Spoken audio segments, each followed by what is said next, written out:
Hello my dear friend, मैं दीक्षा चौधरी। स्वागत है आपका हमारे यूट्यूब चैनल संकल्प हमारा में। आज की वीडियो में हम जीन और डीएनए के बारे में जानेंगे। DNA RNA. इससे पहले की वीडियो में हम प्रोकैरियोटिक और यूकेरियोटिक कोशिकाएं पढ़कर आए थे। तो सबसे पहले जीन जो डीएनए है वो किस में पाया जाएगा? वो पाया जाएगा एक तो माइट्रोकॉन्ड्रिया। सेल में किस किस पार्ट में पाया जाएगा? माइट्रोकॉन्ड्रिया में डीएनए पाया जाएगा, साथ में न्यूक्लियस में पाया जाएगा, और एक और में भाग जाएगा साइटोप्लाज्म। जो न्यूक्लियर है हमारा न्यूक्लियस, उसमें डीएनए की संरचना को पढ़ेंगे। तो पहले हम न्यूक्लियस बनाते हैं। न्यूक्लियस का अध्ययन हम पहले की वीडियो में कर चुके हैं।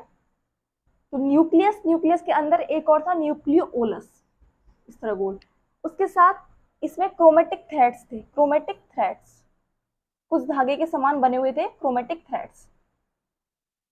साथ में इस न्यूक्लियस में क्या भरा हुआ था? न्यूक्लियर द्रव्य यानी न्यूक्लियर प्लाज्म। इसको हम मैट्रिक भी बोल सकते हैं। कोई भी गाढ़ा द्रव्य, उसको हम क्या बोल सकते हैं? मैट्रिक भी बोल सकते हैं, अगर आपको नाम याद नहीं आ रहा हो तो। क्योंकि सेल के अंदर जो मैट्रिक भरा था, गाढ़े, ये जो द्रव होता है ये गाढ़ा होता है, इसमें कोई रंग नहीं होता, तो इनको मैट्रिक बोल सकते हैं। जैसे सेल के अंदर भी था साइटोप्लाज्म, है ना, और ऐसे ही न्यूक्लियर के अंदर भी है न्यूक्लियोप्लाज्म, तो इसलिए हम इसको मैट्रिक भी बोल सकते हैं। जब सेल डिवीजन होता है, कोशिका विभाजन, यानी कोशिका एक कोशिका से दूसरी कोशिका बनती है, तो सेल डिवीजन के समय जो ये जो क्रोमेटिक थ्रेड होते हैं, क्रोमेटिक थ्रेड क्या हो जाते हैं? सिकुड़ जाते हैं। सिकुड़ने के बाद इनको क्या नाम, एक नया नाम दिया जाता है। इनको नाम दिया जाता है क्रोमोजोम। क्रोमोजोम, ये क्रोमेटिक थ्रेड जो है, क्रोमेटिक थ्रेड सेल डिवीजन के समय क्या होता है? ये सिकुड़ जाते हैं। जब ये सिकुड़ जाते हैं तो इनको एक नया नाम दिया जाता है क्रोमोजोम। कुछ इस तरह इनकी संरचना दिखाई देती है, क्रोमोजोम। इस एक संरचना को हम क्या बोलते हैं? क्रोमोजोम।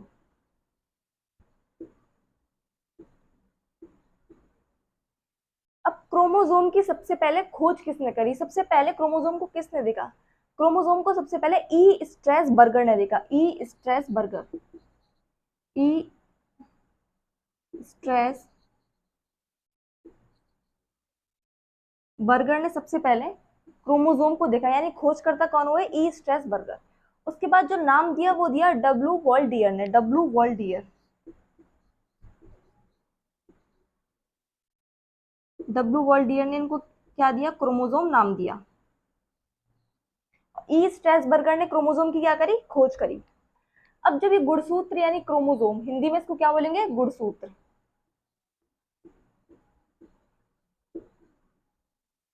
जब माइक्रोस्कोप से इसे और ज्यादा जूम करके और ज्यादा बड़े आकार में देखेंगे, तो इन्होंने, तो जो साइंटिस्ट थे उन्होंने क्या पाया कि इसको, क्रोमोजोम को और खोला, मतलब और बारीकी से देखा, तो कुछ इस प्रकार की संरचना पाई।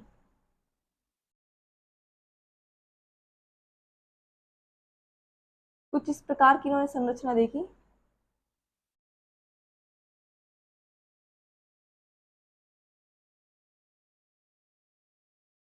जो ये थोड़ा इकट्ठा हुआ भाग है, यानी थोड़ा सा ये जो भरा भरा कंजिस्टेड पार्ट है, इसको हम क्या बोलेंगे? डीएनए। डीएनए। और ये भी डीएनए है हालांकि, पर इसका जो ये एक पार्ट है, इसको क्या बोलेंगे? जीन। हिंदी में भी इसको जीन ही बोलेंगे। अब जब हमने क्रोमोसोम को खोला तो हमने उससे और एक थोड़ी खुली हुई संरचना पाई, डीएनए। अब डीएनए को भी खोला तो हमने और एक संरचना पाई, जीन, जो एक भाग है। जीन क्या है? डीएनए का वह छोटे से छोटा भाग, यानी डीएनए का, ये सब डीएनए है, यहां से यहां तक सब डीएनए है।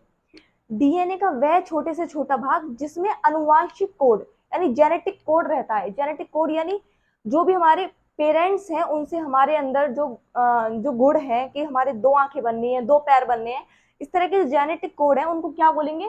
एक जीन कहलाएगा। यानी डीएनए का वह छोटे से छोटा भाग, डीएनए का वह छोटे से छोटा भाग जिसके अंदर जेनेटिक कोड, अनुवांशिक कोड निहित रहता है, उसको क्या बोलेंगे? जीन बोलेंगे। इस अगर ये जीन नहीं होगा, यानी जीन के अंदर भी न्यूक्लियोटाइड्स पाए जाते हैं। जीन भी किससे मिलकर बना होता है? न्यूक्लियोटाइड। न्यूक्लियोटाइड, कुछ इस प्रकार के न्यूक्लियोटाइड होते हैं, इस प्रकार के। अकेले जो न्यूक्लियोटाइड से हम कुछ नहीं कर सकते, हमें एक जीन को लेना ही होगा, एक जीन को लेना ही होगा, वरना अकेले न्यूक्लियोटाइड से हम कुछ नहीं कर सकते। ये जो न्यूक्लियोटाइड है ये क्या होते हैं, एटीसीजी यानी एडेनिन, थायमिन और ग्वानिन और साइटोसिन। एडेनिन और थायमिन के बीच में डबल बॉन्ड होते हैं, डबल हाइड्रोजन बॉन्ड होते हैं, ये डबल हाइड्रोजन बॉन्ड के द्वारा जुड़े रहते हैं, और ग्वानिन और साइटोसिन ट्रिपल हाइड्रोजन बॉन्ड के द्वारा जुड़े रहते हैं। इस एक जीन के बीच की दूरी जो है वो 34 एंगस्ट्रॉम होती है, 34 एंगस्ट्रॉम, 34 एंगस्ट्रॉम। साथ में जो एक जीन में कितने न्यूक्लियोटाइड्स होते हैं, एक जीन में 10 न्यूक्लियोटाइड्स होते हैं, 10 न्यूक्लियोटाइड। जब 34 यानी 10 न्यूक्लियोटाइड है और पूरी इनकी दूरी कितनी है, 34 एंगस्ट्रॉम, तो एक न्यूक्लियोटाइड यानी दो न्यूक्लियोटाइड के बीच की दूरी कितनी होगी, इससे डिवाइड कर दो 34/10, तो कितनी हो गई 3.4 एंगस्ट्रॉम। तो एक न्यूक्लियोटाइड के बीच की दूरी, दो न्यूक्लियोटाइड के बीच की दूरी, यानी इस न्यूक्लियोटाइड के बीच की दूरी, एक न्यूक्लियोटाइड यहाँ बना लेते हैं,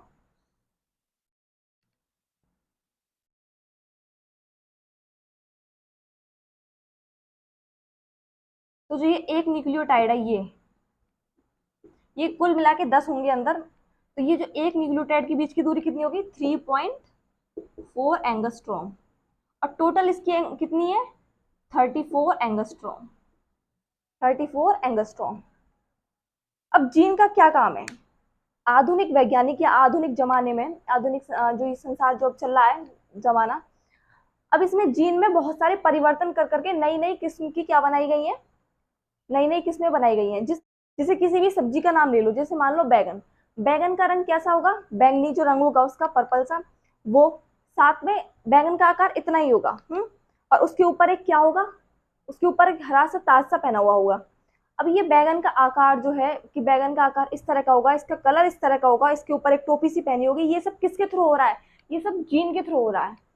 जब हम जीन में, यानी अब वैज्ञानिकों ने क्या किया, जीन को देखा कि इस बैगन का रंग जो है वो बैगनी ही क्यों हो रहा है। जब ये न्यूक्लियोटाइड्स देखे, यानी ये जीन देखा कि अच्छा इस जीन की, यानी एक कोड है, मान लीजिए ये बहुत सारे जीन है, अब इसमें ये वाला जो जीन है इसमें एक कोड लिखा है कलर का। अब वैज्ञानिकों ने क्या किया, इस कलर वाले कोड को निकाल लिया, इस कोड को निकाल लिया और वो किस में भर दिया, मान लीजिए किसी दूसरे सब्जी में, या जैसे हमने व्हाइट बैगन देखे हैं, तो व्हाइट बैगन में यानी उसके कलर को निकाल कर और उसमें किस जीन का ट्रांसफर कर दिया, व्हाइट का, तो वो बैंगन किस तरह का हो जाएगा, व्हाइट। तो जीन में इसी तरह ट्रांसफर कर करके हम किस्मों का क्या कर रहे हैं, बदलाव कर रहे हैं। हाइब्रिड, जितने भी ये हाइब्रिड नाम दिए जाते हैं वो सब किसकी वजह से होते हैं, वो जीन के ट्रांसफर की वजह से होते हैं, उसमें से जीन निकाल करके दूसरा जीन जब हम निर्माण करते हैं। आप लोगों ने जर्सी गाय को देखा होगा, तो जर्सी गाय किससे मिलकर बनी, एक हमारी इंडियन गाय से, और साथ में किसी और का जीन लिया, तो उन दोनों जीनों को मिलाया तो उससे क्या मिली, जर्सी गाय मिली, जो क्या देती थी, जो लगभग ज्यादा यानी 8-9 महीने तक दूध देती है। लेकिन जबकि देसी गाय जो होती है वो कितने महीने देती है, वो कम महीने देती है, 5 या 4 महीने। तो इसी वजह से जीन को परिवर्तन कर करके हमको क्या हुआ, काफी फायदा भी हुआ। और जैसे फसल की नई नई किस्में जो हाइब्रिड होती हैं वो किससे मिलकर बनी है, जीन के परिवर्तन करने से ही वो बनी है। अब ये जो जीन परिवर्तन है ये भारत सरकार ने इंसानों पर इसे लागू करने के लिए मना कर दिया है। तो इंसानों पर ये एक्सपेरिमेंट नहीं होते, लेकिन पौधों की किस्मों पर, इंसानों और जानवर पर नहीं होते, लेकिन पौधों की किस्मों पर ये सब एक्सपेरिमेंट किए जाते हैं। तो जीन के थ्रू ही हमारे क्या होते हैं, जो जेनेटिक कोड होते हैं वो किसमें रहता है, जीन में। जेनेटिक कोड किसमें रहता है, जीन में। तो वो जो जेनेटिक कोड है उसी के जरिए हमारे माता पिता से, जो पेरेंट्स हैं उनसे हमें क्या आते हैं, वही गुण आते हैं। अब जैसे कोई टीचर है, तो टीचर जरूरी नहीं है कि टीचर का बच्चा उतना ही होशियार हो, ऐसा क्यों, क्योंकि टीचर के जो जेनेटिक कोड है, जो पढ़ाने का तरीका है, वो केवल माइंड में सेट है। जो पढ़ाने की जो नॉलेज है वो किस में सेट है, माइंड में, वो जीन में नहीं गया। अगर वो जीन में चला जाएगा तो साथ में जो उसका जो टीचर का बच्चा होगा वो भी क्या होगा, वो भी पढ़ाने में उतना ही तेज होगा। इसी कारण से जो टीचर का बच्चा है वो जरूरी नहीं है कि वो तेज हो पढ़ाने में, क्योंकि वो जेनेटिक कोड उसके माइंड में है, ना कि जीन में। वो नॉलेज जो है वो किसके है, उसके माइंड में, जीन में नहीं है।